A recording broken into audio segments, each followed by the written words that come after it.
Алматы қаласында 14 баланың әкесі отбасын тастап кеткен. Аталған азаматтың айтуынша, ол 14 баланы асырап шаршаған. Тілшіміз мән жағдайды біліп қайтты. Оңбаған неме қашып кететін болса, неге тудыртады 14 баланы? Бірінен соң бірін пытырлата бермей, сонда ойланбай ма, ертеме оларды қалай асырайым деп? Енді айлығым жетпеді.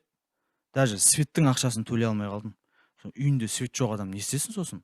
Өзі 2-ақ бөлмелі үй, бір бөлмесінде балалар жатады. Қайда қарасам да әйелім көзіме түсетті тұрады. Сосын тоқтамастан ұра беріппіз ғой. Осының бәріне ана Energyman компаниясы кінәлі негізі. Досыммен еріп барғам ғой, қызық көріп. Сөйтсем аяқтың упражнениелері деген адамды айғыр қылып жібереді екен. Соның кесірінен енді отырып 14 баланы тоғыпырлатып.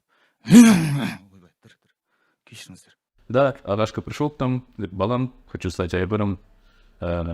Мы помогли ему, дали результат. На самом деле у нас первый в СНГ инновационный центр мужского здоровья. Мы прокачиваем мышцы, даем результат, работаем именно на эректильной дисфункции. Также помогаем людям, у которых есть простатит. С помощью прокачки мышц тазового дна есть у нас специальные упражнения, 3 вида упражнений: на выносливость, на контроль, а также мотивационные. Вот с помощью них мы добиваемся результата.